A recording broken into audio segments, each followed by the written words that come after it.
Guys, kan ulit ta market clear how na series chuan tungkara tan enge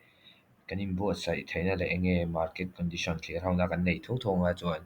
a top lama I car kalta trade tom ho kha yu ho kha ti la euro USD trade kan la te an sai thuak ang chuan tuna hian enge kan nei kan ti chuan dek suai a hian price kan buli sha tro video ma sa kan soi to a bak chu kan soi bak to ronga price kan buli sha chuan target ching draw liquidity kan nei to ta ni chuan draw liquidity kan nei a entry na tur po kan mong hian price weekly time frame a en chuan hemi low lo en ta la hemi low kan break phot te ni lo chuan price ala buli sa chuan buy scenario hlir kan len thei dina chuan engtinge chumi chu kan hmu theng ti kha an ta simple lu ka chunai chuan hei target oma weekly fair value gap kan nei a kar le a engtinge kar thara in open don mo khami te ha ani mai ta hei tuna engtinge kan tu thu sa ma chuan scenario chuan weekly fair value gap a pullback kan du thu sam ka lo bai sei dan ti zo gela weekly fair value gap a pullback om se 4 hour a kan du mo displacement kom se target ne kan right thei nga chu kar tung kar bon mai thea tung kar le te po ngai mai thea chu ani deuh mai a dik soi big atana kanin pu chana chu kan mung hian nga tinge weekly fair value gap a hian kan chukna chan som na san chu 1 hour hi kan enanga tro 1 hour a po price hi kan le bullish pa ngai view ni tro ma se tla hei equal low trend line liquidity kan tiang mo ang pon soi thaya heng ho hi form a chuan heng ho hi lak ka be se ya target a thlen mai target chumi ni lawa kara in op kar thara in open a target a smash nga line le entry kan zong engtin nge momentum nen across don nge mo ni lawa liquidity grab anga example a inte ka soyang rang dewa ron le len chuan sell opportunity hemi weekly fair value gap target te pon awma chumi ni lo chuan hemi lo hemi weekly fair value gap hi nga kila monday trade to ila monday in opportunity engtin nge price om don ti ron songa chuan monday na ron songa tuesday tang entry tha kan mel don ni monday trade ti om zi om lo chuan euro USD apo tlemin a dang deuh hlek ta china dexua chart le tak kha chuan GBP in mila tuna tak hi chuan euro USD kan en nga euro USD hian kan hmu hian price la bearish kohin tro ta daily fair value gap kan ne kan respect a tro daily fair value gap thara aron siam le a chumi chuan daily chuan clear bearishness alom dexua yang thawin hemi lo kan target theina chen salom chuan tuna hian enge kan nei kan ti chuan order block daily order block ma se same le ka mi ni lawa chuan rilru kan pelu tuk lo nga kan bullish scenario do ni chuan hemi daily fair value gap ron chuk thlai mo bullish fair value gap thar nen kan hre thiam em bullish fair value gap thara ron close chuan buy scenario kan en thenga chumi ni lo chuan hemi order block hi a ron ta cha reaction om ve ni me a kha ni mai chuan euro USD bi ka chuan kan hmu hian monday chu engtin polo in open ta se monday chu engtin polo in open ta se hemi daily fair value gap a hian reaction nge kan du ka ti chuan khami kha tunai soi fi nga ka lo tu manga i ta kan soi fi nga lang trade thlu ya tang a reaction inte time frame atang reaction kan en da ti ha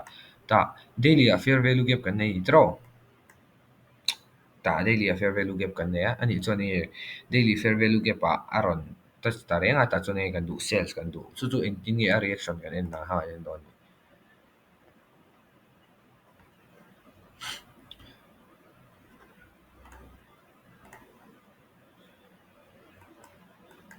daily tang reaction omatro chuan 4 hour a nge kan nei clear fair value gap kan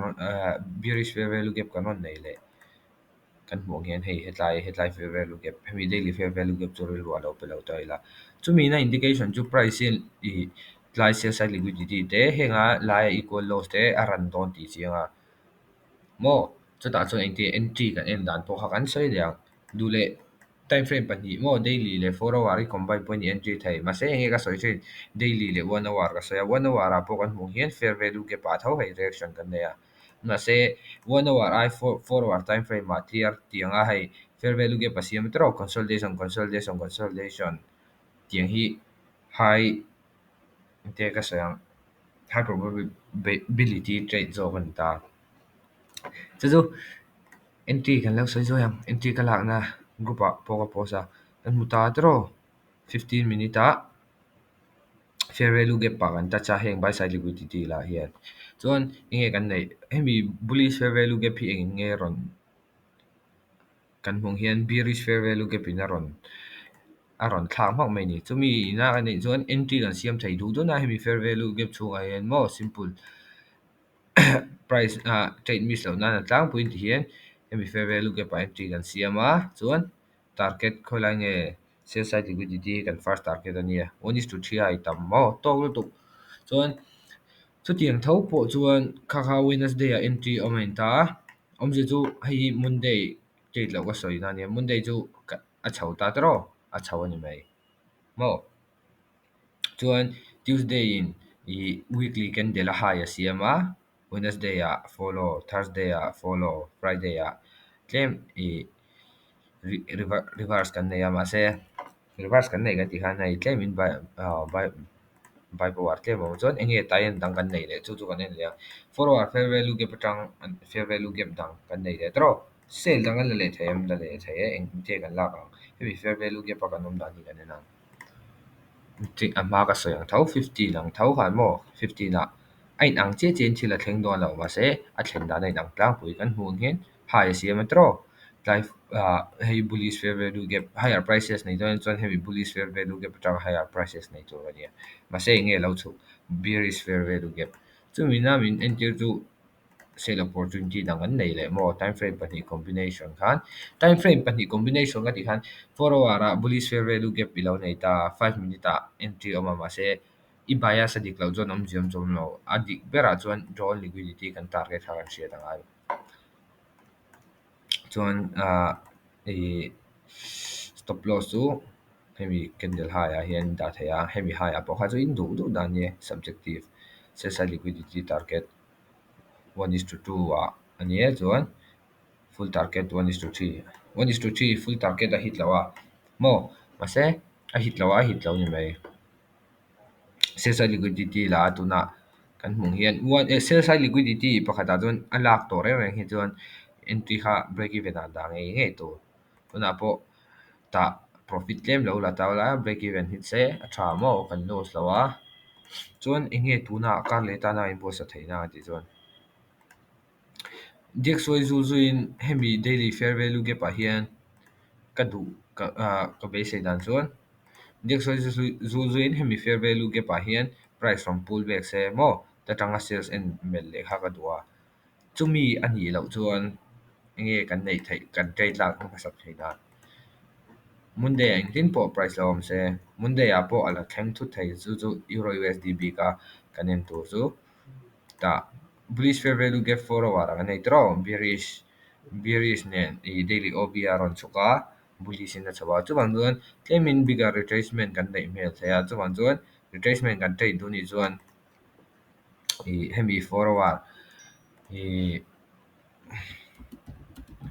approach pani euro USD jong ka peshim shim jan chu hemi 4 hour fair value gap a hian ni china 15 minute ka shong cheu khamo nimina ni china 15 minute ka shong cheu kha example a hoi brush le ta 15 minute a bearish fair value gap in bearish fair value gap bullish fair value gap out om le ka chuan entry siama camera I khan mai ta chumi kan hmulowa entina example a chumi kan hmulowa fair value gap por on ta silo price a chho ngar ani chuan heta tanga sales ka high probability trade zo chuan chuan hemi daily fair value gap a hian kan nga enge kan na tur kan ti chuan 1 hour sales kan la don chuan kan ha le tur chu 1 hour kha fair value gap in mo chuan 1 hour a fair value gap out chuan fair value gap atang kha lower time frame a entry du len CMO chu zong chu ni mai simple lu tu chuan GBP kan soi le ha chu to GBP hi price na zoga AUD chu anal waka GBP USD po sell side buy side liquidity kan la tai tro high kan break a momentum ne kan break lawa run le ha lo ma chumi na min mu tir zo eng monthly ya kan em pota monthly ya ta e fair value gap kan nei ta ni chumi na min en tir chu hemi hi price kan target thai tina nia first target kan nei ngal phot mo first target kan nei ngal phot chuan kan en tur chu kan fair value gap CM2 candle week hi en tai la hemi week chu hian candle body close kan nem nei lo chumi na min en tir chu hemi fair value gap a hian a ron le thak len chan sang tina ta chuan weekly ah hian nai deuh se dah hian en tai la weekly ah fair value gap up fair value gap down tho mo sales buy side liquidity line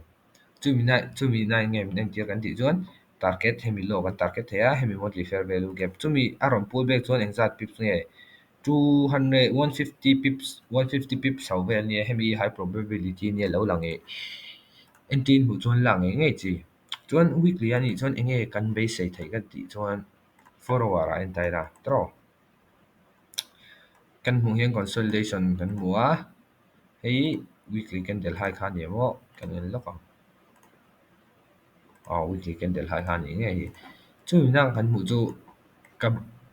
du le lo be sei a chuan 4 hour a fair value gap up fair value gap down pullback short mo hemi GBP USD ngat phei chu awm chuan group a ka lo show lenga trade thata kan nei thei tura be sei la short opportunity kan ti nge ti han khang kha ani deuh mai ta kham te per thum kha ka ron analyze to to nga chuan bitcoin hi en tai la mo e 68k vela pullback kan hom le chuan higher price action kan hmu le thei tun tang poi kan hmu thei fair value gap a kan hom thleng to chumang chuan eng mak ma soi tur em pawh ka hre bitcoin a chuan ka trade ngai lo ma se higher price action chu kan la hmu le zel dawn a ang khawp mai chuan ethereum hi hma tanga ka ron soi kha mo ta entry heta hian buy la chuan exact dollar 7% vel na panga first target a hita tro kan pullback a chuan hei second target hei third target ani chuanin ta forward a hei pawh hnai tuk fair value gap kan nei a 15 minute kan nei chuan entry siam thei loin nice ta weekly fair value gap kan la touch zuya chuan weekly fair value gap atang forward kan siam tro kan siam a ta kan siam le a could be a good entry aron pullback chuan hei pawh hi e buy potential buy mo khang hau khan ni deuh mai gold thì kan ena gold thì tun lai chu ka trade lon chan chu war an wang ani a chho put ringo ta think much higher time frame ber a hian enge om kan bina eng va kom lo chuan to kan ve eng va kom lo chuan daily a kan en lenga daily a hei all time high kan pet na ni momentum ne kan pe khopa chuan forward a nge kan nei le forward a fair value gap enter na tur ka hmu lo enge last thing I can do one hour fair value gap ta cha ta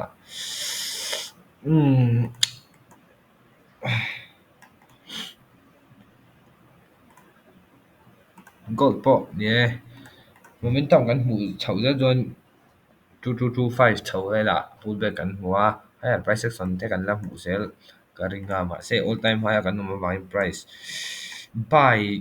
sell ngot turin a buli siam buy ngot turin a sang siam mo me day trader te da ha chuan eng tin pawh trade thiam a se a chen a sa ema khoi lo hri lo war te tlemin han le se chuan chuan euro USD te trade an nuam a kar sa pe kha chu trade an nuam ania in shape ang group om ho pe kha chuan ka soi du chu hei simple lu tu mo pakhata a thlenga entina time for our fair value ke pa hian example a forward fair value gap a hian buy scenario ken ka ti ta tro ka dunga ron thleng lo ta se pel se kami sani lo trade kala lo ani lo mo ka system du ka ha ga thleng lo a trade kala lo ni mai ta tu lo wa loss la kha tu lo I mi lo zot khan na sa thin ta order block ka trade ta order block a ron ta cha a touch le a ron le ta aron touch lo le price te kalati vel te zona te kha tama khang kha chu ani don mo eng system ge te example a support and resistance ang pong kal ta ta hei support thao ma tro price ron chuwa support aron touch le ta support aron touch le ta lo sales ngot ta la mo lo war time frame te kal ta lo sales lok ta la esl a hi don tho esl ne nga chuk le nga mo kha kha chu kan hria thiam tur a chuan enge kan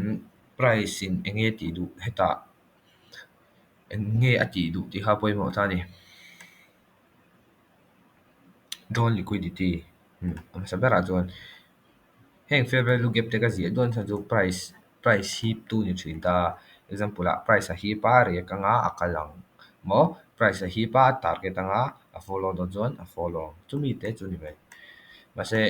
heta order block om ti bang han euro usd ka bullish lo ye ti na ni lawa chan chu condition price like hi kan bearish thaka ba mo hei chu tlema nge hei tinga pullback bump lo om ve na mai thai khan ta chu hang chuan ni dxy kan bullish biawa a euro usd kan bullish biaw kha om kop thei lawa chu man chuan DXO hian example a tian pullback nei thadon se weekly fair value gap a chatiang ang zonga a che ni chuan mo hemi buy scenario hi kamet tai viaw mase chu ni mai GBP USD a chuan han buy chho vak kha ka tum don mi lo GBP USD chu sales ber kha ka du zo tuna hian price action a chuan euro USD a tatanga sales a chuan GBP USD a tatanga sales hi high probability zo mo khami kha DXY manga engtinge kanin manei stan tur mo hemi te per pathum hi a bik takin GBP euro USD le USD hi volume atama euro USD pe chu volume tam berani a volatile lutuk lo na chung chu ani deuh mai AUD chu kan hmuh hian Wednesday Thursday tangkhan movement om lutuk loina consolidate chu wang choka khoi lutuk ri lo nga hemi lo evel han break se a break ta na zerin kanina khang zong khan ye ba ba be ko see you soon mo see you soon